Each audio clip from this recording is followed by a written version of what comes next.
Four Maidens Meadow, an original story written and read by Miss Worm. Smith lay back in his chair with a contented sigh. That was an exceedingly fine spread, old chap. I shall pay my compliments to your cook as soon as I've finished this cigar. I put another log on the fire and surreptitiously undid the top button on my trousers. It had been a fine spread indeed. You're too late, I'm afraid. She'll have returned to the village by now. Oh? I thought she lived in. He blew a smoke ring into the gathering darkness of my study, and we followed its progress through the thick fug of tobacco and brandy fumes. Not on Christmas Eve. All the staff are gone well before dusk. It's a funny little superstition of theirs. Ah, do I detect a ghost story in the offing? I shifted in my seat uneasily. Smith is the most appalling scoffer. Or he was, back then. His opinions have changed since... but I am getting ahead of myself. As I was saying, he was a cynic of the worst kind, and my reluctance to tell the story only served to whet his appetite further, and he pressed me with good-natured ribbing until I finally exclaimed, "No, not a ghost story, merely a little local colour about Four Maidens Meadow. Nothing of any interest." And I hoped he would leave it at that. Of course, he didn't, and a spark of inquisitiveness fired up in his eyes. Four Maidens Meadow? Isn't that the field at the end of your garden? I nodded and tried to change the subject to butterflies, for Smith is a keen amateur lepidopterist. I spotted a large tortoiseshell there last summer. They're becoming quite rare, I believe. He saw through that ploy in an instant and pounced upon my reticence. Well, you needn't think you're getting away with that. Tell me the story. I shan't interrupt. You have my word. Well, I gave him a look at that, for he's a dreadful interrupter, but he was unlikely to let the matter rest, so I topped up our brandies and began. When I first came to Corkscrew Cottage, I made inquiries about the surrounding land. There is a fine view of the sea from the terrace, and I didn't fancy the idea of some town dweller coming down and deciding to build some monstrosity in the middle of my eye line. The local land agent assured me that such a thing could never happen, for there is some sort of covenant on the meadow that denies permission to build. The agent was unwilling to give me the details at first, but I told him I'd pull out of the sale if he didn't, so he eventually gave me some of its history. You'll have seen, if you looked from your bedroom window, that there is a series of standing stones in the field. I did spot them, now that you mention it, he said, having already forgotten his promise to not interrupt. I counted 7, not quite in a circle. I nodded. 3 pairs and a single monolith that stands by itself. I rose and crossed to the window. The sun had set some time ago, and the winter twilight was rapidly descending into darkness. I could just make out the solitary stone from where I stood, and I beckoned Smith to join me. There she is. Do you see her? You say she? One of the 4 maidens. And I pointed out 3 other stones. They were the shorter of the 7, each being paired with a taller partner. I suppose at this angle, he said, it does have something of a woman's figure to it. He twitched the curtains closed and helped himself to another brandy. But what's the story behind the other 3? They are the 3 maidens' husbands. All very interesting, but I don't see why that would make the cook run off on Christmas Eve. That's where the story comes in. You see, there were only 4 stones to begin with, and legend has it that one day there will be 8. He gave me a quizzical look and lit another one of my best cigars. 300 years ago, I explained, there or thereabouts, there dwelt in the village a local family with a reputation for sorcery.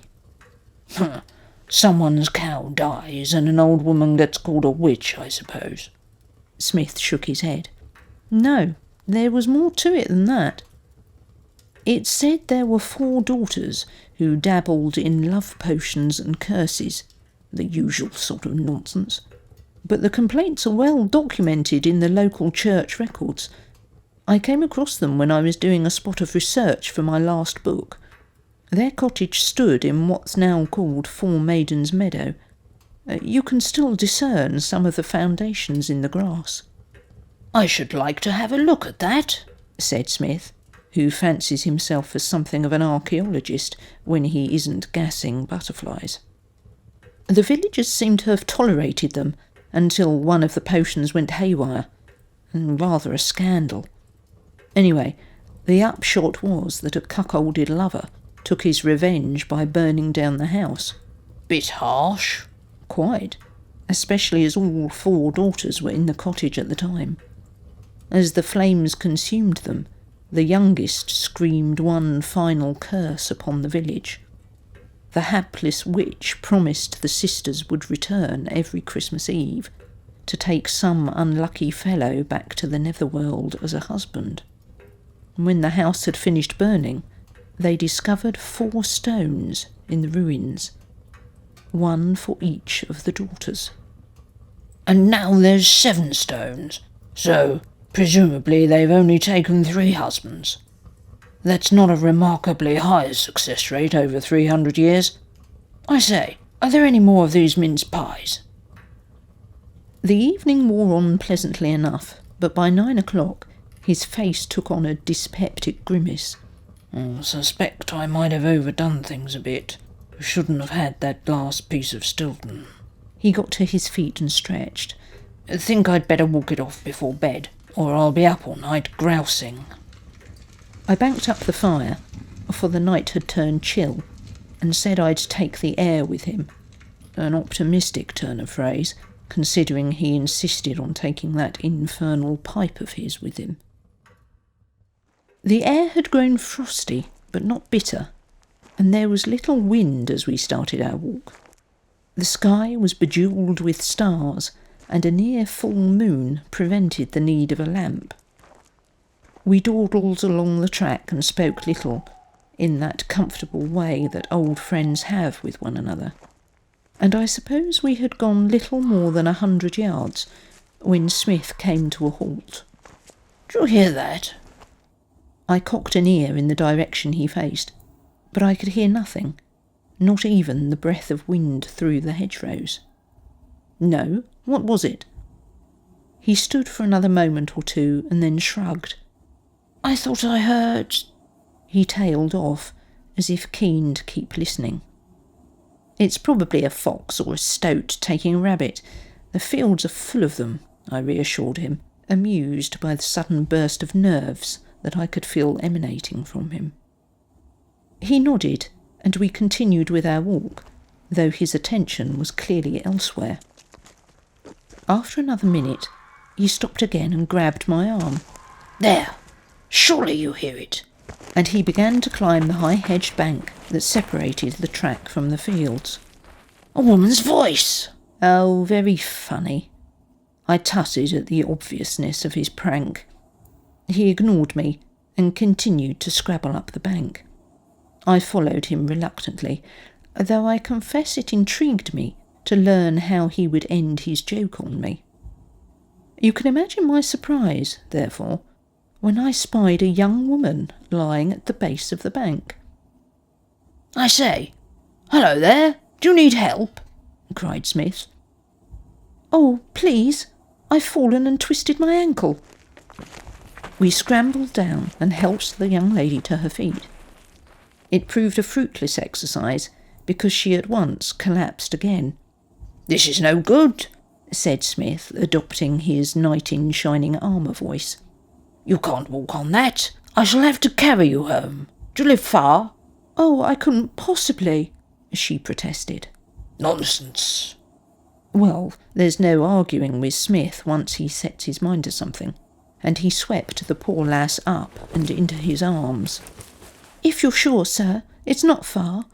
"Our cottage is only just down the track," she said. I fear my impersonation does her no justice, for her voice was clear and musical. Of course, it was impossible that Smith could cart her through the hedge, so we had to trudge round the boundary, and by the time we had avoided all the ditches and other obstacles, I had completely lost my sense of direction. "Through that little gate there, sir," she said at last. "Oh." I caught the disappointment in Smith's voice, for though he is a confirmed bachelor, he does like to fall in love with a pretty face, and with the moonlight on her hair and the stars reflecting in her eyes, she was certainly a pleasing sight. They passed through the gate ahead of me, as a cloud swept across the moon, and I happened to glance up at the stars and realised, to my surprise, that we had come full circle. Instead of being in the village, as I had supposed, we were behind Corkscrew Cottage. Yes, there was the light from my windows, and off in the distance the glint of the sea. "Smith!" I shouted at him from the safety of the gate. "This is Four Maidens Meadow." He carried on walking, heedless of my cries, and she urged him on. "Just a little further. We're nearly home." "Smith! James, wake up, man! There's no cottage here!" And I ran into the field after them, heedless of the wet grass that lashed against my legs and the brambles that tore at my clothes. She jumped from his arms and tugged at his hands, pulling him towards the spot where the solitary stone stood. Except there was no stone there. I whirled around. The other monoliths remained in their places, but I sensed a subtle shift in the air around them.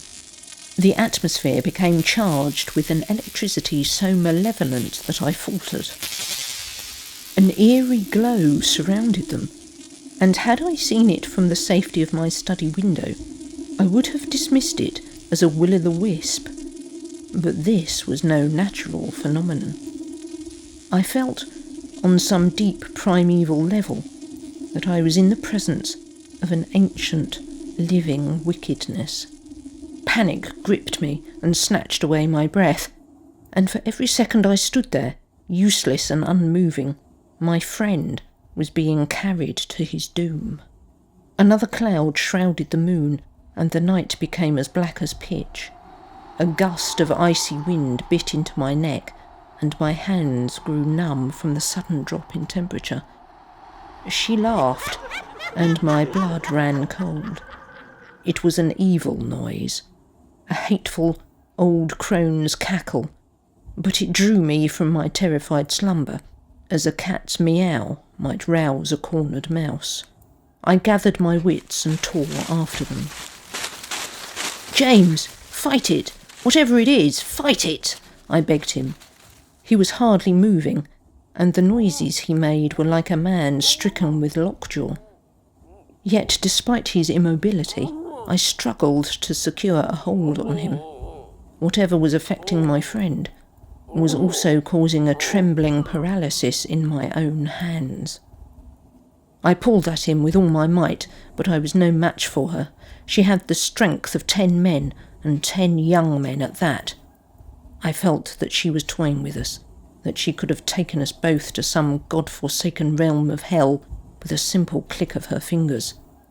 And then I heard the ripping of cloth as she gripped his other sleeve. I let go of his arm and instead yanked solely at his jacket, tearing the back seam.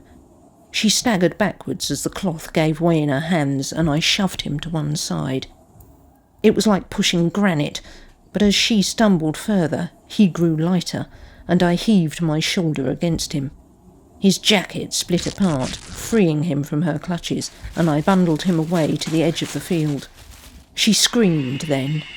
It was like no sound I had ever heard, nor would I care to hear it again.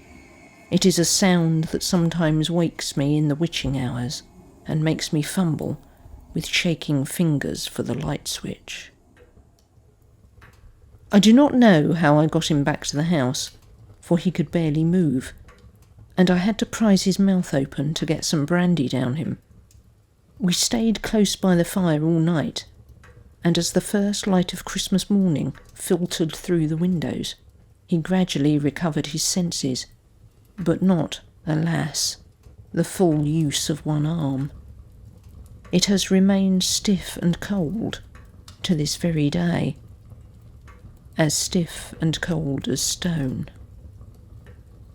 I have not ventured into Four Maidens Meadow since, but every Christmas Eve night I have watched through the window with my binoculars, ready to warn any unwary travellers. The single stone is no longer visible from my study, having moved, I swear it, some 10 yards or more. But I can see her from my bedroom, and if I peer very closely, I can still see the remnants of an old tweed jacket trapped deep within the stone.